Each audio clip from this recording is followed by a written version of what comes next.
अब कितनी बार सुनाया जाता है कि कोट जन्म तन भ्रमत हो गए, कुछ ना हाथ लग्या रे, कुकर सुकर खरबा बोरे, कौआ हंस बगारे।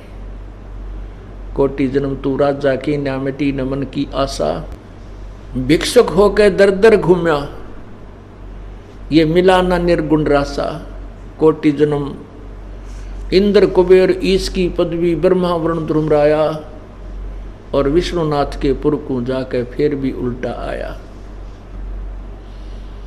असंग जन्म तो मरत्या हो गए, जीवित क्यों ना मरे रे, और द्वादश मद मैल मठ बोरे, बहुर न दे धरे रे।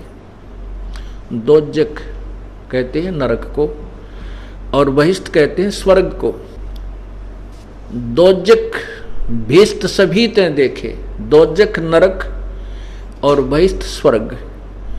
अच्छे सा अच्छी यहाँ पर पुण्य किए तो स्वर्ग चले गए, और साथ में पाप भी भोगने पड़ते हैं जब तक हम पूर्ण परमात्मा कबीर परमेश्वर की शरण में विधिवत नहीं आते, उनके द्वारा भेजे हुए पूर्ण संत की शरण ग्रहण नहीं करते, और जब तक हम पूर्ण मर्यादा में नहीं रहते तब तक हमें दोनों ही पुण्य और पाप भोगने पड़ते हैं। जिस समय हम पूर्ण परमात्मा की शरण ग्रहण कर लेते हैं, पूर्ण संत के माध्यम से और मर्यादा में रहते हैं, तो फिर हमारे पाप नष्ट हो जाते हैं। जब ही सत्यनाम हृदय धरो, भयो पाप को नाश, और मानो चिनगारी अग्नि की भाई पड़ी पुराने घास।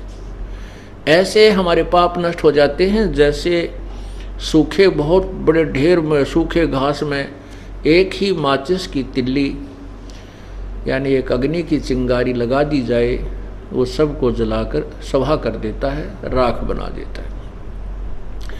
ऐसे ही पूर्ण परमात्मा का विधिवत प्राप्त सत्यनाम हमारे पूर्व संचित कर्मों को नष्ट कर देता है, नाश कर देता है, पापों का नाश कर देता है।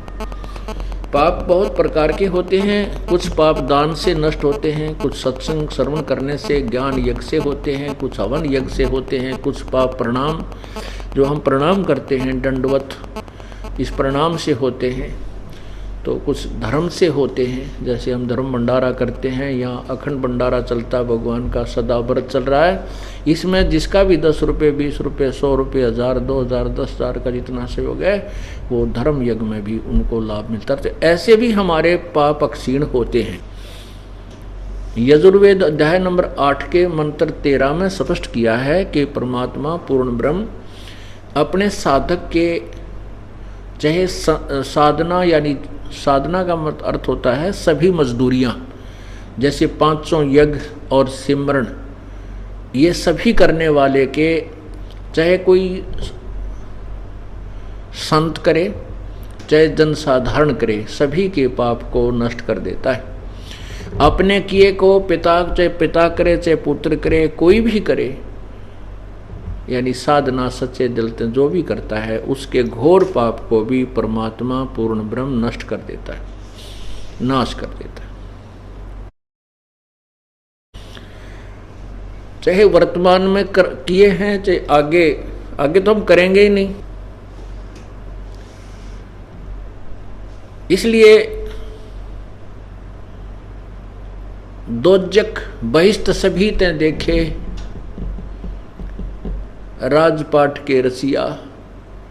पुण्य किए स्वर्ग में, तप किया राज प्राप्त किया, फिर 84 लाख योनियों में, और फिर साथ में नरक के अंदर भी आपको कष्ट उठाना पड़ा। दोजक बहिष्ठ सभी ते देखे, राजपाट के रसिया। क्या बताते हैं कि असंग जन्म तन मर्त्या होगे, जीवित क्यों ना मरे रे, और 12 मद मैल मठ बोरे, बहुर न दे धरे रे। जीवित कैसे मरना होता है, ये तो एक हार्ड एंड फास्ट रूल है और यूनिवर्सल ट्रूथ है, कति जो है अमिट सत्य है कि प्रत्येक को यहाँ से जाना है, मृत्यु होनी है। और आप देखते हो समाचार पत्रों में भी पढ़ते हो, वैसे भी सुनते हो कि एक व्यक्ति जा रहा था, उसने नाइट सर्विस से ही वापस आ रहा था, इतना शीघ्र काम था, बहुत ज़रूरी आवश्यक कार्य था, और रास्ते में ही आते समय एक्सीडेंट हो गया। अब जिन कार्यों के लिए वो इतनी शीघ्रता किए हुए था कि मैं जल्दी चलूं, कहीं लेट ना हो जाऊं, मेरा काम बिगड़ जा, और वो खुद ही गया।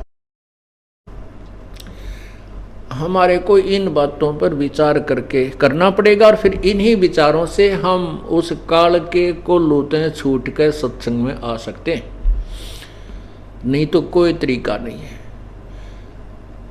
आप घर से इसलिए नहीं चलते कहीं मेरा काम ना बिगड़ जा, कहीं मेरा काम खराब ना हो जाए, मेरा कार्य ना हो जाए, भैंस दूध ना दे, या कि तो और कोई दिक्कत ना हो जाए।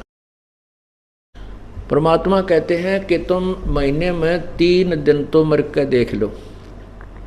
जो हम मरेंगे फिर तो वापस आ ही नहीं सकते, वैसे मरते हैं काल मारेगा जब तो वापस आ ही नहीं सकते, सारा काम रह गया, बिगड़ गया। और हम 3 दिन मर जाएंगे, जीवित मरना है।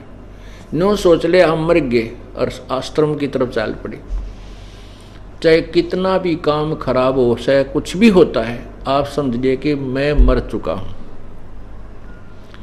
और तीसरा दिन फिर जी जावांगे हम, तो फिर जाकर उन कामों को और जल्दी शीघ्र कर लेंगे, ठीक कर लेंगे, कुछ थोड़ा बहुत नुकसान है उसको भी देख लेंगे।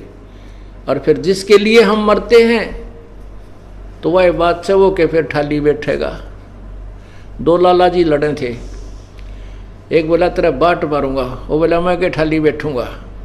तो भाई ऐसे भगवान के ठाली बैठेगा। अगर तुम उसके नाम से कुछ करके देखोगे, आत्मा लाओगे, तो वो भी निश्चल नहीं रहेगा, आपको वो करके दिखाएगा, आप सोच भी नहीं सकते। अब तो हम एक लल्लो पत्तों से लगे हुए तो भी इतने काम करने लग रहा हमारे वो। और यदि हम जिस दिन समर्पण कर देंगे, जीवित मर जाएंगे, फिर देखना। तो कहते असंग जन्म तन मृत्या हो गए, और जीवित क्यों ना मरे रे। और ये 3 दिन की मृत्यु के बाद तो हम फिर घर चले जाएंगे, फिर जीगे, वहां जाकर के जीवित हो गए, अपने काम न फिर कर लेंगे। थोड़ा बहुत बिगड़ भी गया है तो ठीक करेंगे, और परमात्मा के नाम पर अगर बिगड़ता है तो भी हमारे हित में ही होता है। हम इस स्थिति में आ जाना चाहिए कि परमात्मा जो करता है वो कभी गलत नहीं होने करता। यदि हम उसको गलत सोचते हैं तो हमारी बुद्धि जीव वाली है, हम इतना ही सोच सकते हैं। और यदि परमात्मा ही गलत करता है तो फिर ठीक करने वाला इस संसार में है कौन। तो क्या बताते हैं,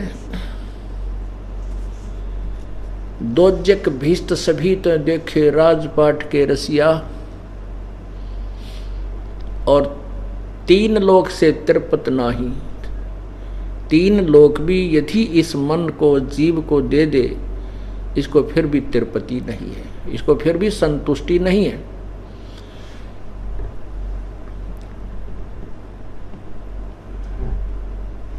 फिर बताते हैं, सतगुरु मिले तो इच्छा मिटे। कोई संत मिले, सतगुरु मिले, सच्चा संत मिले तो ये इच्छाएं समाप्त करे, जिसके कारण हम काल के जाल में फंसे रहते हैं। सतगुरु मिले तो इच्छा मिटे, पद मिल पदे समाना, और चल हंसा उस लोक बैठाऊं जो आदि अमर अस्थाना। ओए होए, आदि सदा का, कभी नष्ट नहीं होता, अमर स्थान, वो अमर स्थान, सत्यलोक, सच्चा लोक, सतलोक, अविनाशी स्थान।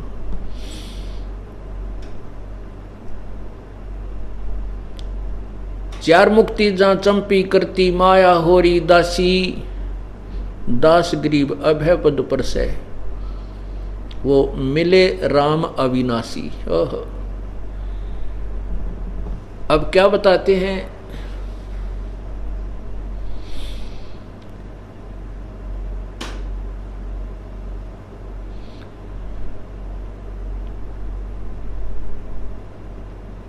पात झड़ता न्यू कहे सुन भई तरवर राय, अब के बिछुड़े ना मिल न जाने कहाँ गिरेंगे जाए।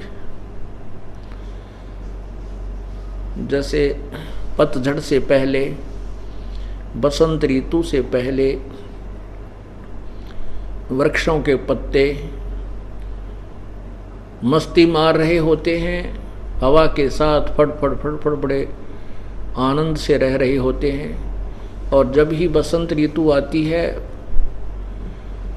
उसको पतझड़ भी बोलते हैं, वो पतझड़ ऋतु आती है तो पीले होकर के वो पत्ते टूट टूट कर गिरने लग जाते हैं।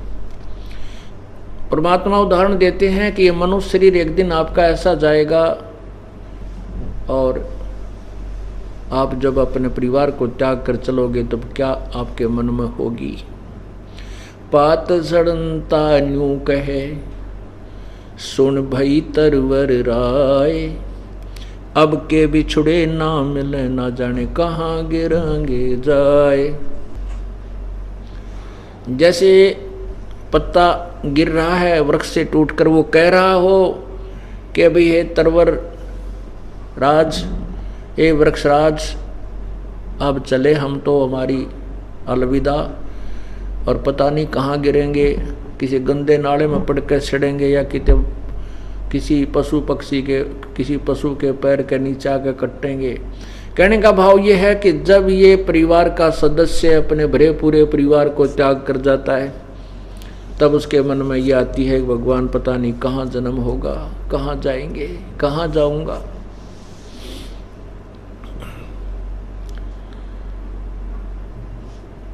और जाऊंगा तो फिर वहां क्या होगा। परमात्मा कहते हैं कि हिड़की दे दे रोएगी सुरता जब तू चल लेगी अकेली।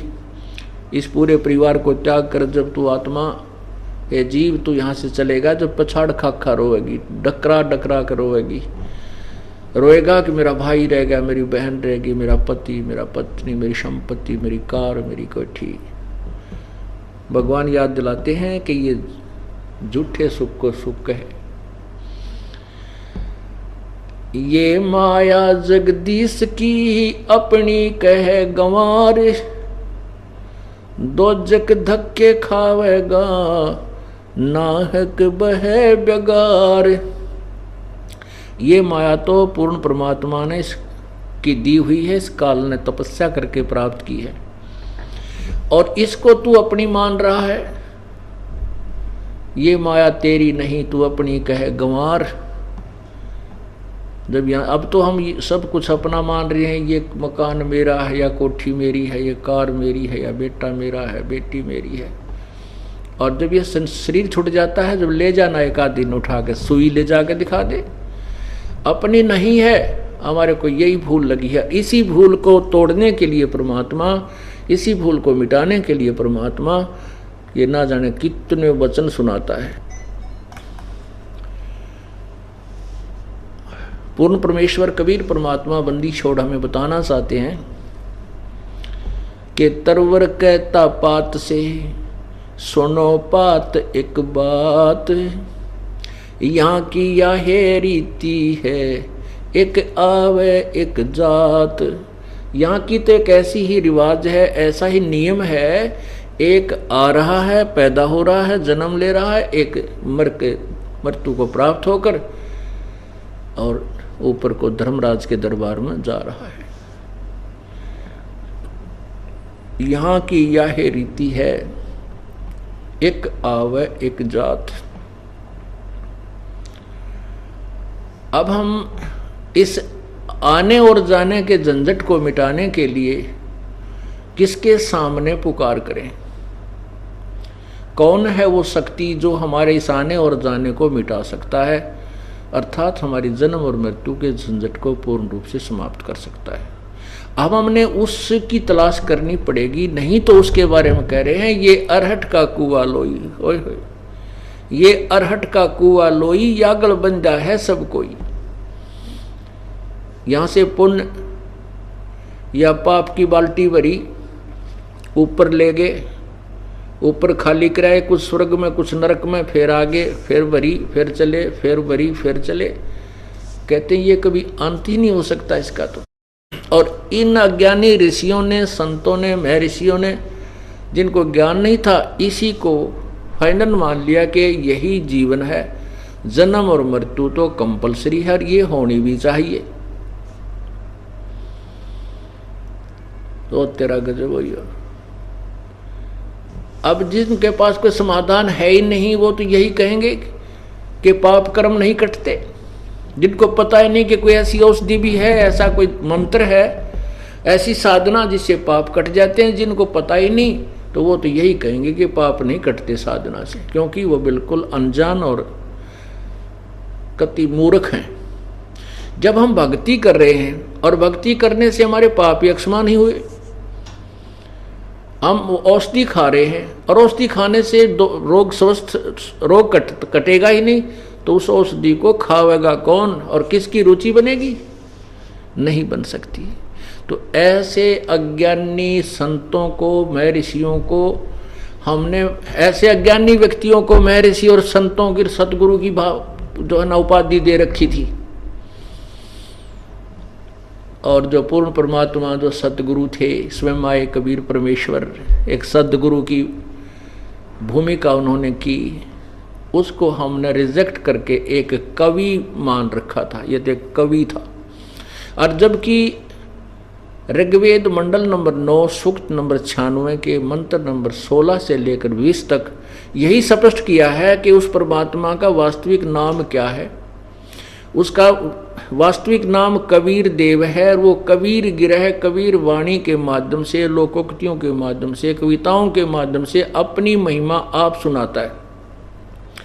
उस तत्व ज्ञान को सुनाने के लिए आता है और वो तीसरे मुक्ति धाम में रहता है, क्योंकि मुक्त धाम वो है जो कभी मृत्यु को प्राप्त नहीं हो, जो कभी नष्ट ना हो। 21 ब्रह्मांड काल के ये भी नाशवान हैं, 7 संख ब्रह्मांड परब्रह्म के यानी वो भी नाशवान है। केवल वो तीसरा लोक, सतलोक जो है वो पूर्ण परमात्मा का, वो कभी नष्ट नहीं होता। उस तीसरे मोक्ष धाम में वो परमात्मा रहता है और वो अपनी महिमा लोकोक्तियों के माध्यम से उच्चारण करके, आवाज लगा लगा के सुनाता है। इसलिए उसको एक कवि की उपाधि दे दी जाती है, लेकिन वो वास्तव में परमात्मा ही होता है। पुण्यात्माओं, आप शिक्षित हैं। अब सबसे बड़ा दाव हमारा यही लगा है कि सभी मानव समाज शिक्षित है, अक्षर ज्ञान युक्त है, और हमारे पास वो सदग्रंथ हैं। अनुवादकर्ताओं ने हिंदी में संस्कृत का कर रखा है। जहां उन्होंने गोल मोड़ किया है उसको हम ठीक कर लेंगे, क्योंकि शब्दकोश हमारे पास है और तत्व ज्ञान हमारे पास है। उसमें यही स्पष्ट किया है कि उसको कवि कहने लग जाते वो परमात्मा होता है। जैसे कबीर भगवान इसको कवि कहने लगे थे। इन्होंने लोकोक्तियों के माध्यम से, दोहों के माध्यम से, यानी पद्य भाग में अपनी महिमा, अपने द्वारा रची हुई सृष्टि की वो रचना का ज्ञान और अपने ही पाने का, सतलोक जाने का जो यथार्थ ज्ञान वो आकर के स्वयं दिया, जिस कारण से उसको कवि कहने लगे। और ये वेद बताओ कि वो कवि कहलाता है, लेकिन वो भगवान होता है, वो परमात्मा होता है।